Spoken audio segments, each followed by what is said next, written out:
on the edge of madness, a chance encounter with an ancient artifact will unleash the rage within her and reveal her destiny. Hello, listener. Thank you for being here. This is Claire Napier, and I'm soon to be joined by Tegan O'Neill.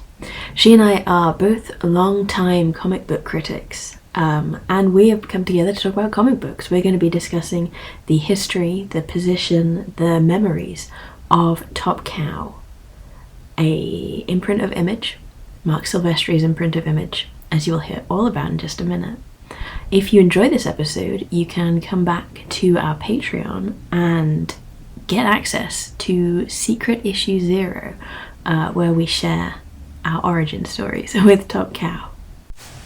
But for now, let's move forward. Let's talk about the time just before Image's founding, the time just before Top Cow's founding. Let's talk about Marc Silvestri. Let's get into it. We are recording. Okay. That's it. We're live. There we go. So, the functional founding of Top Cow. Well, Tegan, I thought we were... are the Marc Silvestri expert, so I'm going to let you take it away. Okay. Yeah. All right. This is actually the origin, I guess, more or less, in a nutshell, of the show, because it all started, for me at least, and then we'll get to you and your part, but it started for me at least back in the very end of 2021, going into 2022. When I was just coming back from a long sabbatical where I hadn't really been reading comics, hadn't been doing anything in comics. I was just creeping my toe into wanting to actually, do more and, be more involved in comics again. And what got me back in the store, one of the things, was actually seeing some of the William Kaluta covers for King Conan from the 80s. And it was those covers, those amazing covers. I said, I want to go into the store. I want to see if I can find those. And wouldn't you know, I actually found the issues I was looking for in the first store I went into, and I was very happy. But then you get those issues, and God dang it, Roger. Your mascot, Roger. He just knocked over my wallet and everything in it onto the ground. That's like the second time he's done that today. Honey, come on. Well, I guess the listeners are probably going to get an earful of Roger before too long.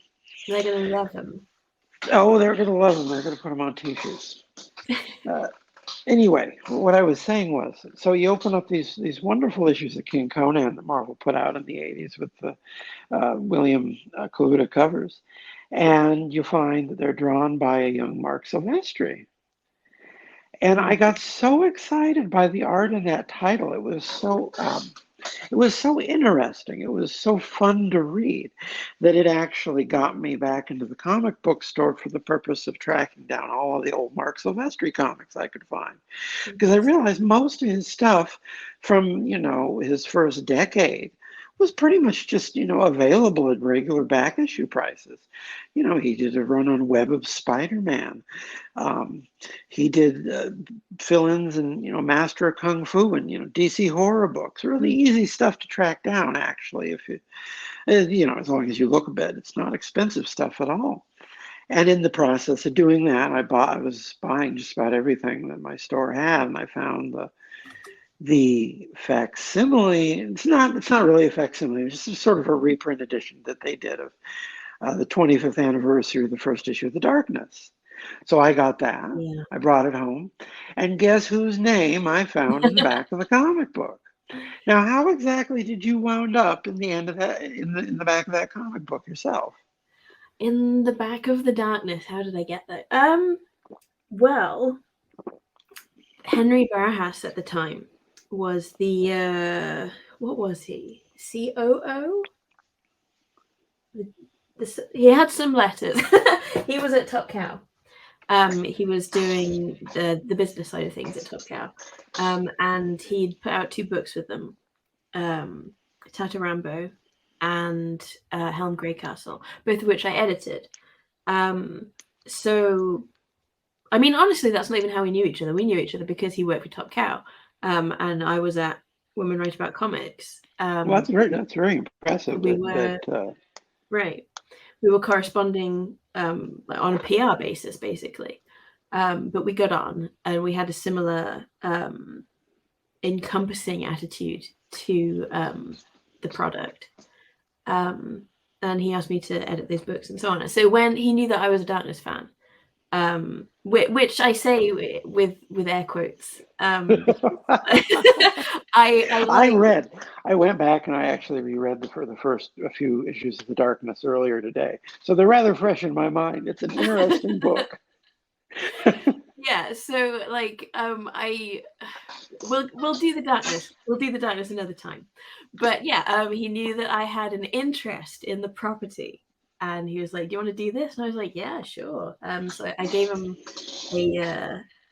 a very brutal draft, and he did. Yeah, you told me they took a lot out of there. Well, when you work for a company, you are obliged to manage the narrative, as it were. And some of the things that interest me in the Darkness property aren't the things that Top Cow has centered in the years since they were added to the mix. So focusing on those didn't seem appropriate for the occasion, I think. You're being very helpfully euphemistic there. Yeah, I am. Okay, for example, the way that Jackie, the Darkness, his personality went through a number of changes over the existence of the book, especially after the Xbox games came out, I think, because they kind of became like primary canon because they were really successful. So the character as he stands or stood at the time is quite different from the very early guy. Like the in one of his earliest appearances, he's kidnapped a teenage girl, and there's a car chase, and he just shoots her in the head in the road in front of witnesses and strolls off. And that's not the kind of guy that, like, the anti-hero, like, dark. That's not an anti-hero. That's just a straight asshole. Exactly. And well, because I was reading, like I say, I was reading the first issue today, and he has, objectively speaking, he has a great character introduction in that first issue. Because what is the very first sequence of things he does? He runs a guy into a wall with his car, basically, crushing the lower half of his body. He gets out of the car. He puts a bullet in the guy's head after he already crushed his legs. Yeah. And then he goes to the bar and he orders a glass of milk. Yeah. He's a nasty little bitch, and that appeals to me. But that's not the kind of appeal that they want to propagate, I think. Oh man, I don't. The whole thing. We're going to get into it. You put down talking about Cyberforce today. I did, yeah, because I'm not sure that Cyberforce needs a lot of discussion. Well, doing it in an intro seems to make sense to me. If we keep doing this, I'm sure, eventually, there are some interesting things later on in the run when he got Walter Simons and Steve Gerber to come in and do something. I've never read the later run of the characters. I don't know if any of those people actually come in and do anything interesting. It is completely possible. I don't know. Actually, that you mentioned Walt Simonson because because you already mentioned Silvestri's work in King Conan, and I was reading yesterday an interview. I saw that too because it was on Twitter. The interview from what was the book? Inside Image, I think it was called, which was I think it was like Inside Image number 4. Comic-sized magazine the Image was putting out themselves from. It was number 4, from 1993. So it's like right up there at the start of things. I thought maybe there's. I think I maybe had the first of those, but I don't remember it running for very long, for even 4 issues. I have to track that one I wouldn't imagine that it went on for much longer. But yeah, the interview. I wanted to get my hands on it because the interview is conducted by Cynthia Sullivan, who is a Top Cow person who I'm very interested in. But the interview itself is with Marc Silvestri and Walt Simonson, and Walt specifically says that Silvestri's work in King Conan caught his eye in a way that new artists' work didn't usually, and it kept Silvestri on his radar personally, which is why when he was asked to come and write some stuff for Top Cow, he actually did it. So everything comes together. Yeah, I was reading that too, and there's a moment in that interview, and I'll say this, Marc Silvestri is usually, when I pick up interviews with him, he's a very guarded person Oh yeah. sometimes. He's very professional sounding, almost sounds like he's had media training. Um, but there is a moment in that interview where you're reading, and he's actually, you can tell he's surprised that Walter Simonson is saying that about him. It's like, oh my goodness, I didn't know you you thought that I was good. Like, wow. And then there's a little bit of genuine connection there, and you Mm, see it once that you see them talking, it makes sense. Like, oh yeah, I see the Simonson in his work now. Makes a lot of sense, especially that run back in the '80s, because just like Walter Simonson was just saying, it's a really interesting run. King Conan was a bi-monthly book, and it was double size, meaning, plus it was a Conan book, meaning it operated by a different set of rules than just about anything else in the mm, comics industry. You weren't supposed to come in and be some flashy hotshot. You were supposed to come in and draw as much like John Buscema as you possibly could. yeah. And that's more, and if you could do something more like elaborate, like Ernie Chan or whatever, that's great. But ultimately, at the end of the day, if you pick up Conan, you want some meat and potatoes, barbarian action, which is a funny way to say it. But they know what they want. Yeah. And so when Silvestri got that job, he basically had like 2 years working in a pretty merciless environment. He wasn't being given a lot of there's not a lot of stylistic, what am I trying to say here? Not a lot of stylistic variety in terms of the things that King Conan is going to be doing. He's going Yeah. to be going around doing King Conan things. So you really have to be good at horses and sword fights and giant castles. You got to draw it all. And you see over the course of those 2 years, he just changes and evolves dramatically to become one of the best artists on the line. It's interesting that, as you said, these back issues are so accessible, so easy, like so cheap. Like they haven't been like post-market commodified too much. Even The though, funny like, thing about Conan with that, Conan books, and this is just something I've noticed because I've been going back and buying a bunch of old Conan, even back to the '70s Conan. You can still find all of that stuff really reasonable in back issue prices because of all of the Bronze Age material you can think of. That stuff has been reprinted and reprinted and reprinted oh, because Conan fans are a breed apart. They want those stories, they want thick bound volumes on their shelf, and so they've been printed for decades. Dark Horse did a great mm, job of keeping that stuff in print, and Marvel put that stuff back in print when they had the license recently. So there's no back issue pressure at all. And this was such a delightful find. Like, wait a minute, I can go in and still find all these old Conan issues, more or less. I mean, for less than the price of a new comic, mm. in a lot of instances, simply because there's no downward pressure on the market because they're all the people who really love Conan have like the bound volumes on their shelves.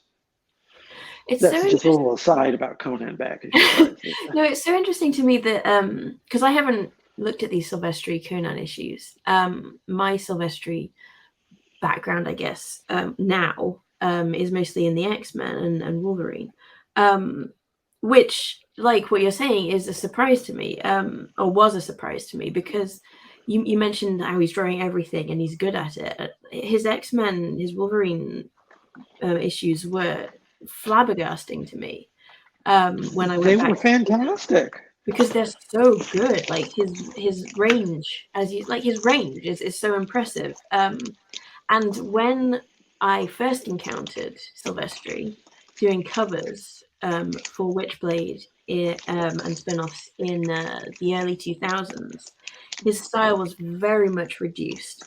He was really working with a very limited range of shapes, I guess, and they were mostly TNA.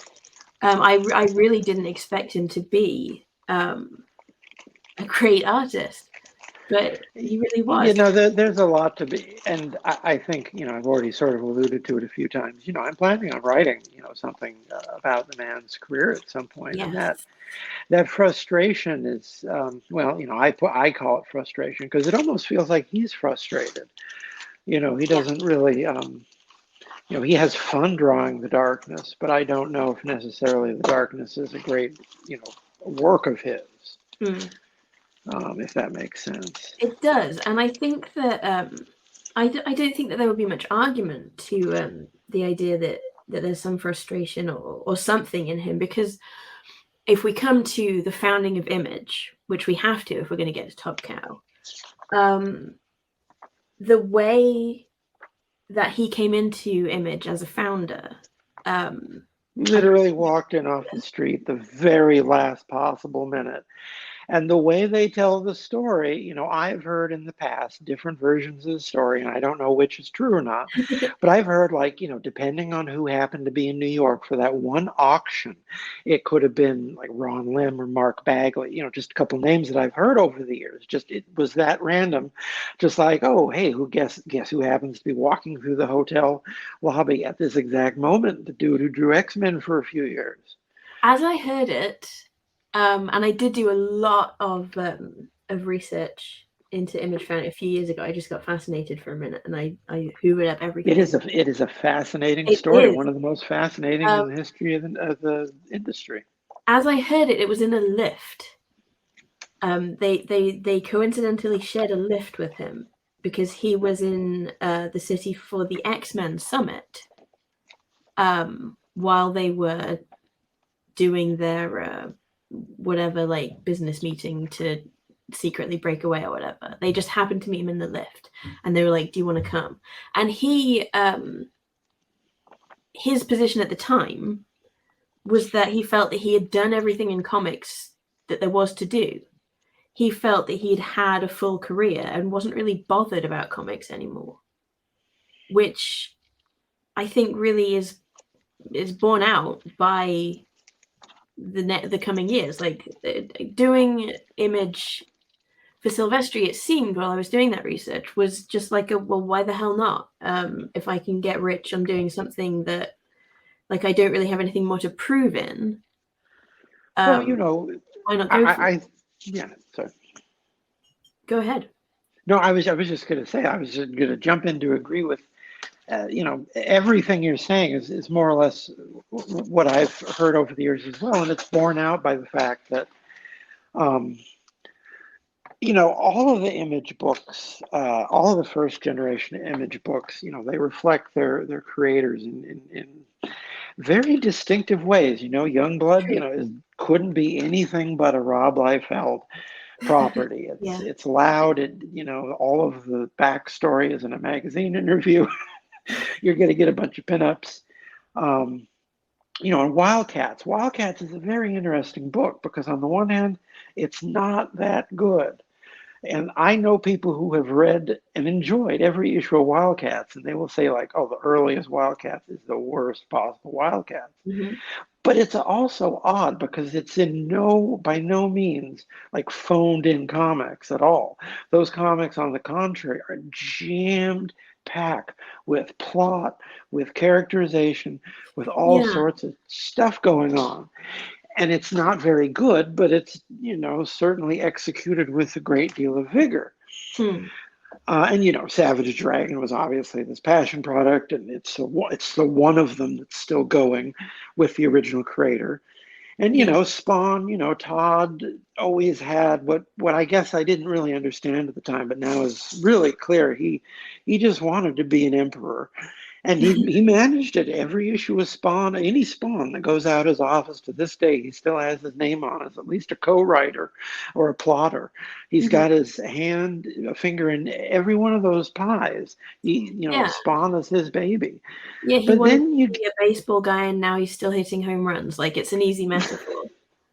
And for years, and I've said this before, for years, I kind of thought he was washed up because I was just paying attention to, like, direct market sales or, collected editions like Spawn. There's no real presence here. But then he ticked over to that 300th issue thing.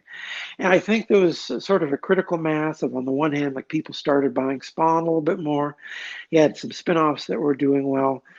Plus, this fandom, there was a huge fandom that seemed like rose up out of nowhere. Like, all these people who've been buying Spawn for all these years and could suddenly support a whole, ecosystem of podcasts and stuff. But then you get to Cyberforce, and Cyberforce doesn't really fit in with any of these other books, because it's not really, and this is not a slight on anyone involved. It doesn't read like a labor of love. These are not characters that you feel like they were really just walking around in their back pocket waiting for a chance to spring on the world. They've got a cyborg ninja character who looks just like Psylocke. Marc Silvestri never even drew that version of Psylocke. And yet he created Cyblade, who was, that's the joke. I guess he just really wanted to. That was the one thing that he hadn't done in his career. He was like, I'm going to do it now. Yeah, because she was introduced by Jim Lee when Jim Lee came in and did the 3-issue Acts of Vengeance, and then Marc Silvestri came back for a few more issues later that summer, and that's actually when I first started reading X-Men. At the very tail end of Silvestri, that's when I was first getting into reading the superhero books, which is at the tail end of Silvestri's run on X-Men, which I think maybe you'll agree is basically the worst time to start any book ever, is the tail end of Marc Silvestri's run of X-Men. Well, especially with what comes next. Yeah, a bit of a... I mean, I've always thought, for all of Marvel's criticisms of the book and Chris Claremont, either real or implied, the fact is that book was pretty unintelligible to anyone who hadn't been reading it for years at that point. Because I started reading it when I was in short pants, and it's like, okay, yeah, it's pretty, I'll buy it, but do I understand anything that's going on here? Not for many years later. And you see, when you pick up Cyberforce, oh, you're going to tear, he's tearing apart the Venetian blind. Sorry. Yeah. And you see when you get to Cyberforce, where he picks up on, both Jim Lee and Marc Silvestri. They learned, obviously, a lot about how to write a comic book from Claremont. Yeah. And Jim Lee picked up all this, verbose, plot heavy, you got to have all this huge mythology and just, pick at it. And, so there's incomprehensible walls of text and all these characters that, know each other who you've never met before. Took an aesthetic lesson rather than a structural narrative one, I would say. Because what you're saying about Jim Lee's approach, it's just like, if you look at a Claremont comic and you look at an early Wildcats comic, you might think they look similar, but if you actually read them, it's not the same. Oh, yeah. And then Claremont shows up for a few issues of Wildcats, and it's really not the same. Jim Lee couldn't even bother to... Jim Lee was already tuned out by like issue 9 or something of the first Wildcats. I don't even know. Silvestri wasn't even drawing Cyberforce that long, I don't think. He was already moving on to the darkness. By 90, at least by 94, they were working on Witchblade. I'm pretty sure from the dates here.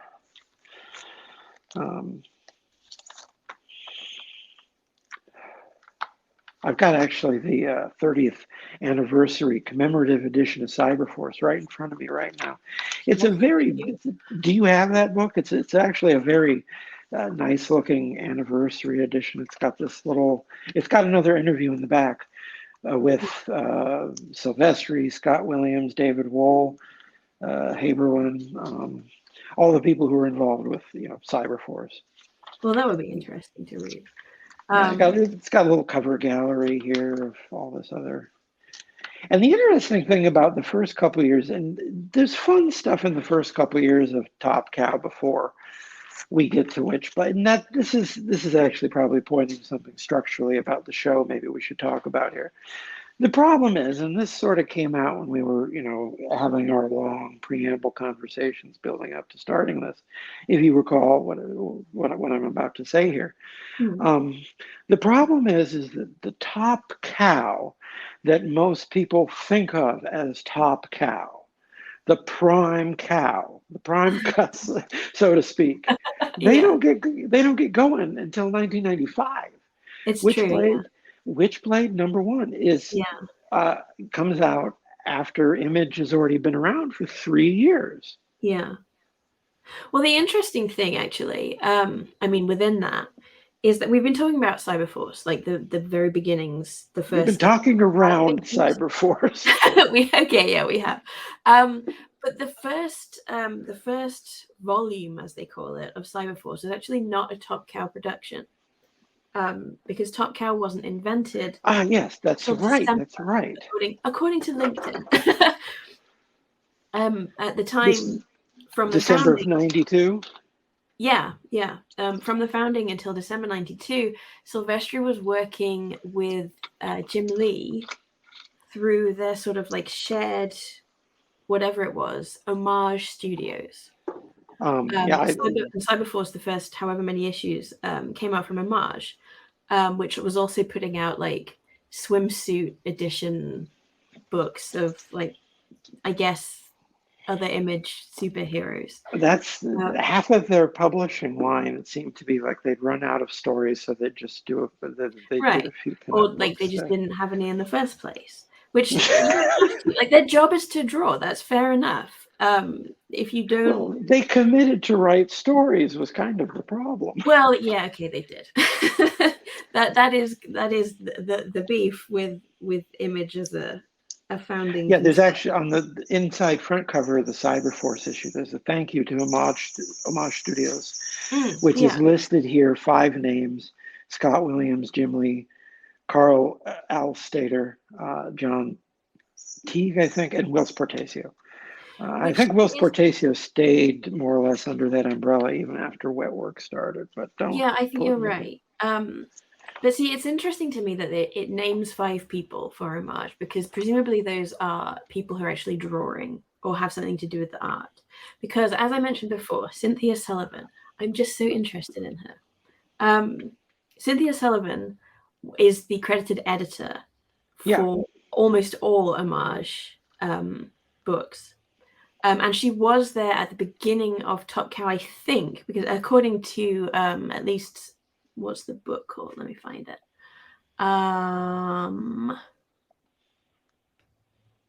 Image Comics: The Road to Independence. There's a photograph of her, possibly the only photograph that there is. She's so mysterious. That's the thing. There's a photograph of her, and it calls her Cynthia Sullivan of Top Cow. At Chicago Comic-Con 1992. So that might just be a mistake, because I don't think Chicago Comic-Con is in December, which means it can't have been Top Cow if Top Cow was created in December, according to Top Cow's LinkedIn, which wouldn't lie, would it? So she's this woman who's involved in the founding of this imprint, this lasting imprint, and the like pre-founding Cyberforce stuff. And then she vanishes. Like, she disappears from comics. As far as I can tell, she disappears from the narrative. She's not there, but she was there, and I want to know more, because like, she's just like me. I want to know what women were doing when they were editing comics for these boy comics that remained famous. I'm curious. do you know Where are about you? the life story of Flo Steinberg? No. You know, I actually just found this out not that long ago. I thought she stayed at Marvel for a lot longer than she did. She actually left Marvel before the 60s were even over. And she did some publishing for Undergrounds from the East Coast. But she actually did a fair amount in comics after she left Marvel that we never even heard about, because we just heard about her through her, very brief editorial capacity at the company. Yeah. Like, all So, these yeah, stories that must be so interesting, because there have been a couple of women who've died recently who were doing editorial stuff. Like, I'm gonna blank on the names. Diane Newman. Anyway, I'll edit those in later, just to stop my shame. But like, these women have died in their 60s or late 50s, and they get like a big old eulogy, and I forget the word for what you call it when someone writes about your whole life when you died. And they're so obituary. interesting, and they're so like psychologically useful.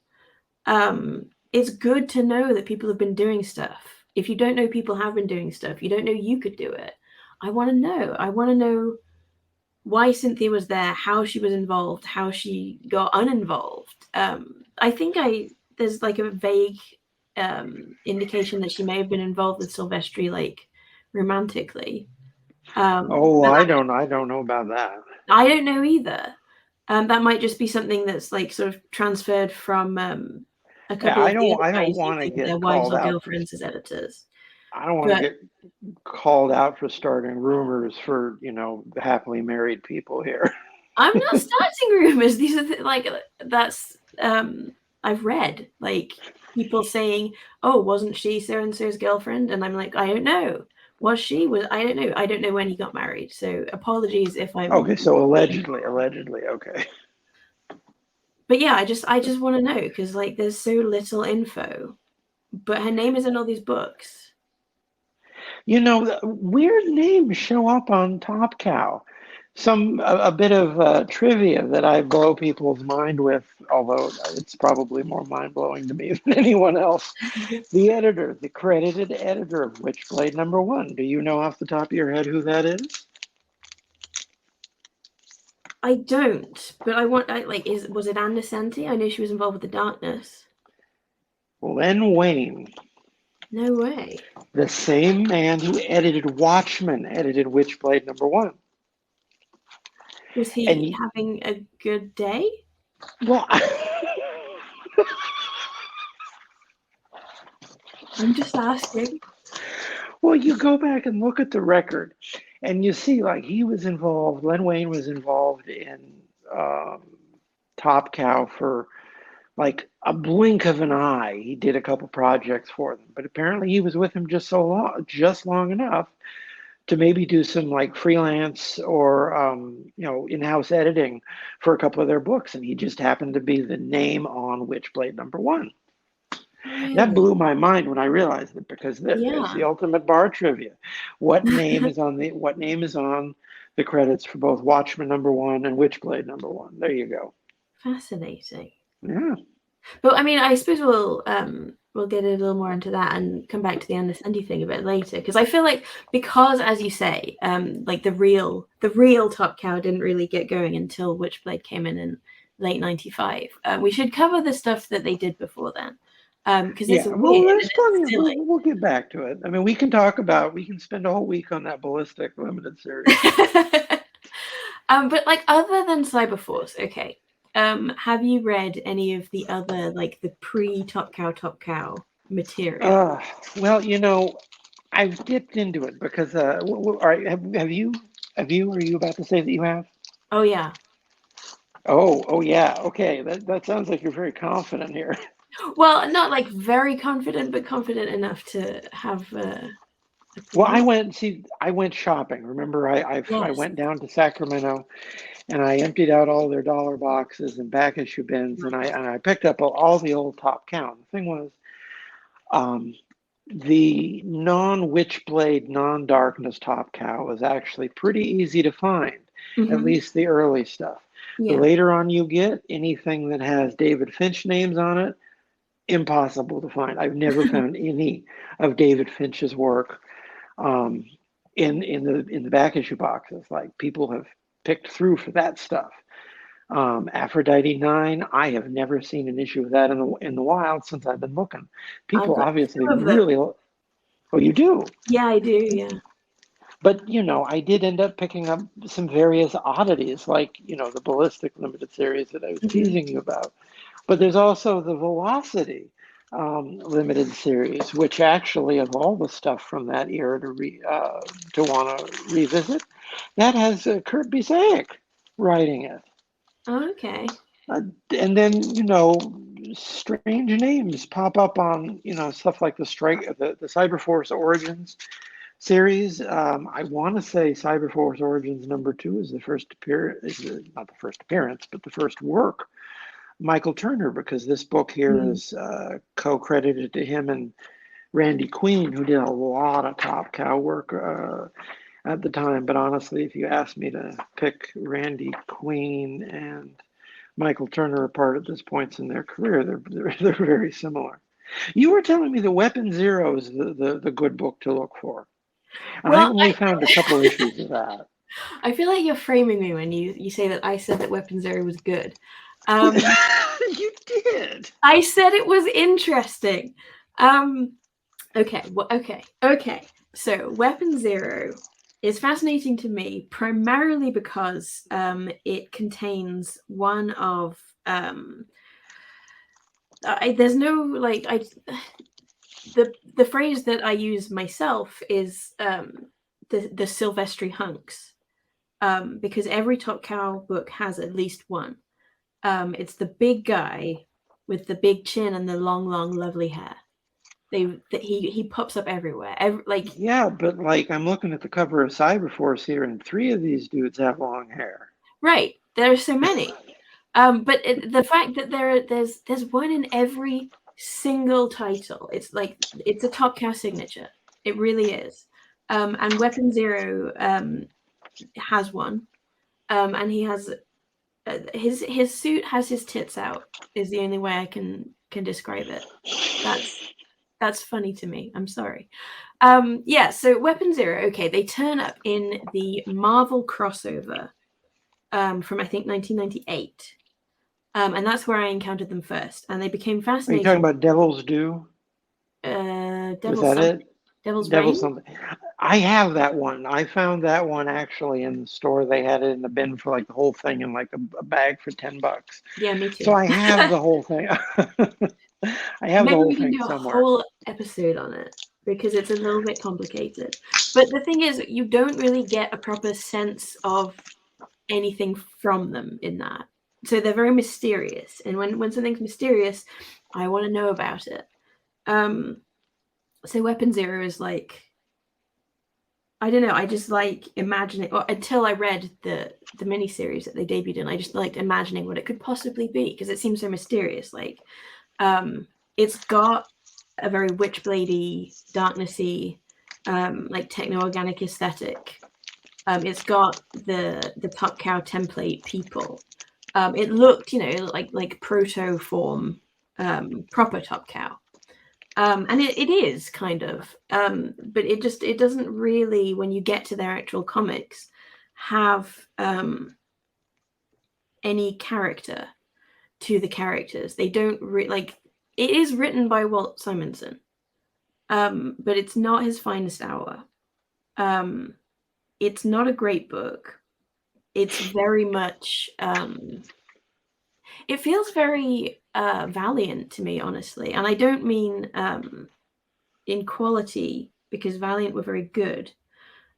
Just like the space. They were solid.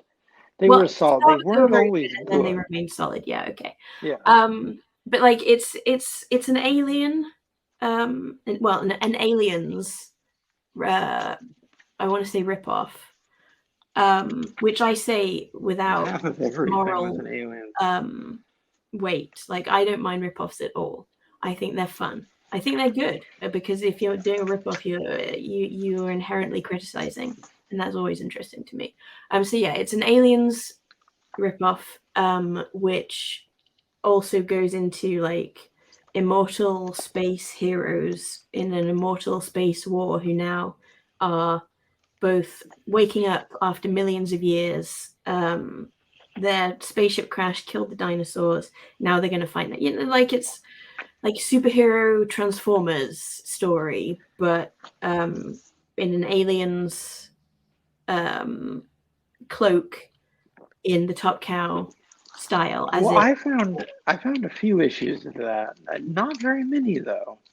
I Really? found more issues of Rising Stars than that. I'm afraid of Rising Stars. I read the first couple issues back in the day, and I did not enjoy them that much. So I'm afraid of those. Well, I think there aren't very many issues of what's it called, Weapon Zero. I think there are like 4. Only 4? A little mini-series. I guess I'm going to find out here. But it's from 1995, so it's like right before everything starts happening for real. And it's totally like, you can pick up any page and be like, oh yeah, I see, that became Witchblade, that became the Darkness. There's a little bit of Cyberforce left over in there, for sure. But And it's trying to be romantic. That's an interesting thing about it, because that's also vital to the Top Cow, like, specific flavor. It's got this, like, fated romance between ancient alien warrior princess and her mortal husband, who she's watched since he was a baby, which I don't really like. Yeah, But he's that like, works, right?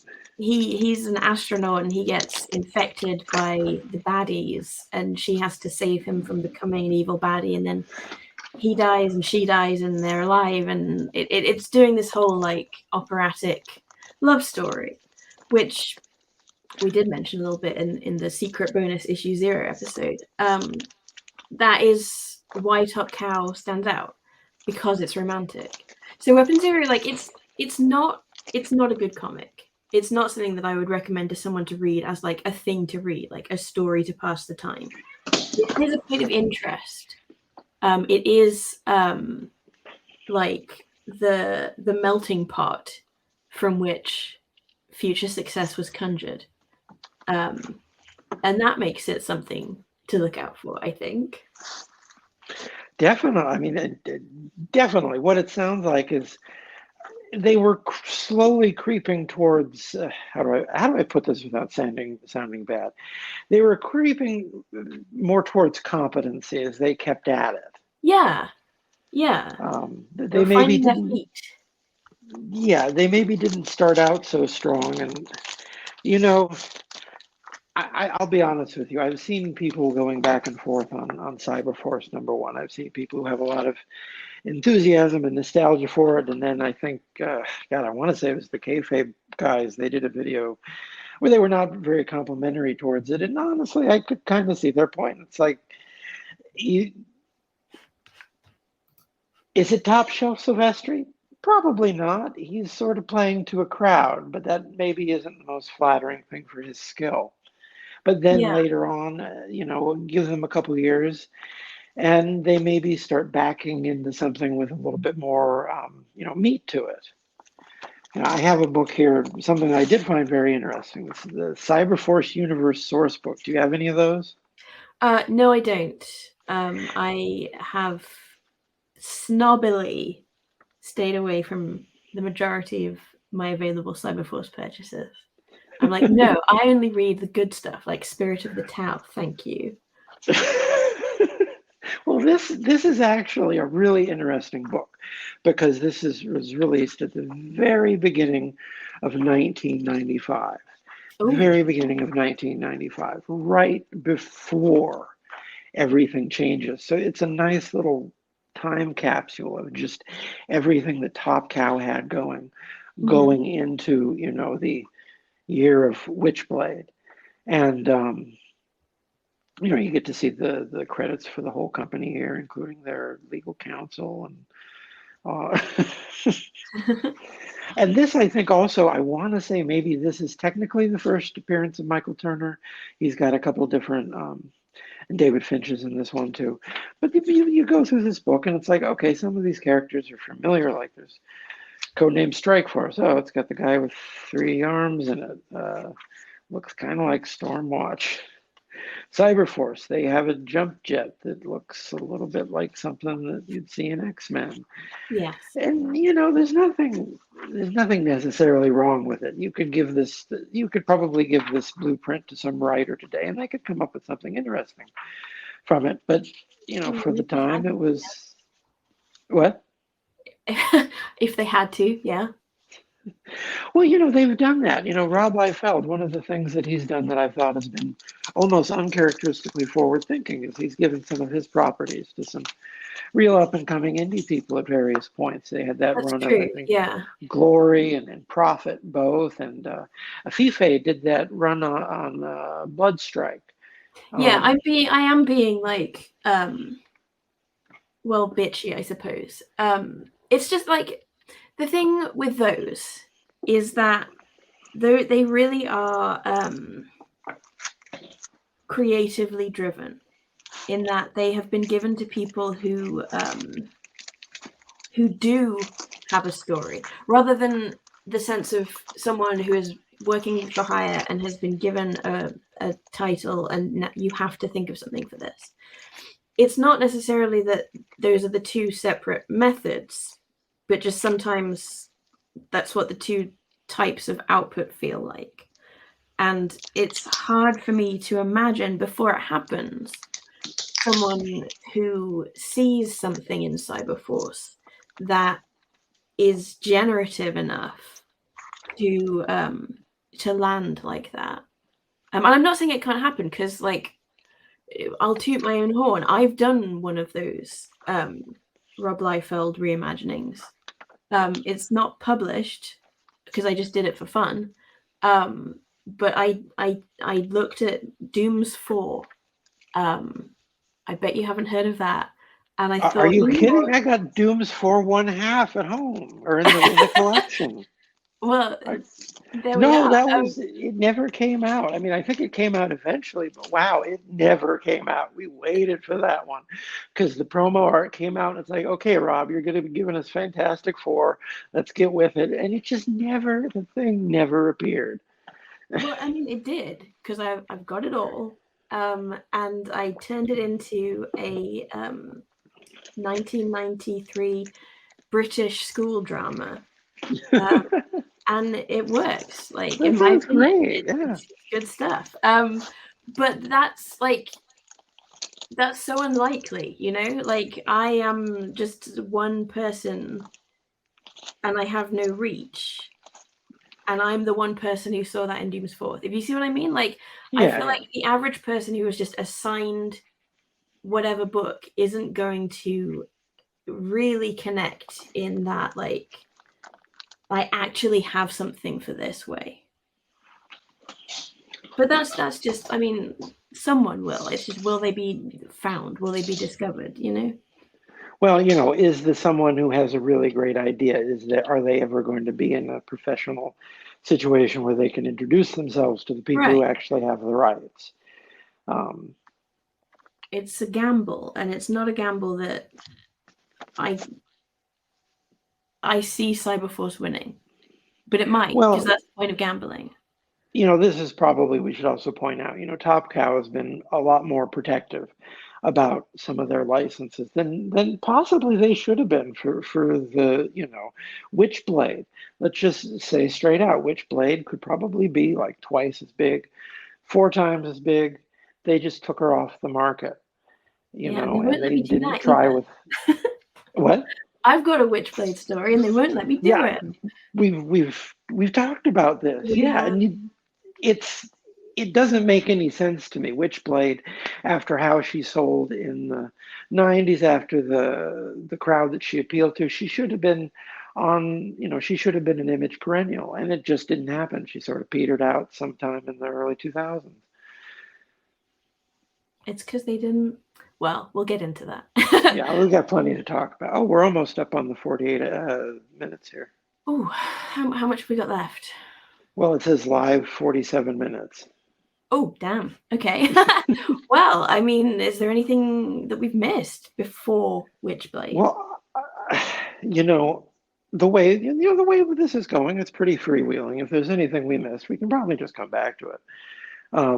But you want to pick up then next time with the woman of the hour herself? With the Cyblade and she battle for the independence, I would say. Yes, my God, that is a strange artifact right there. 2 of them. There's 2 of them, and they're night and day. Couldn't be more different as far as weird, different event comics are concerned. Well, I mean, Witchblade is all about strange artifacts. So there you go. There you go. Pew pew.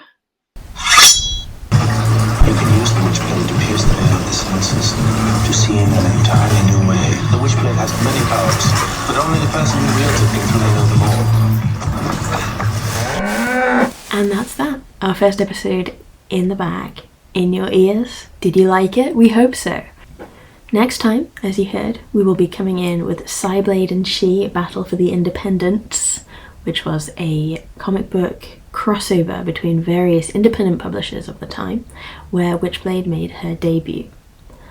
And from there, we will be getting into the real meat.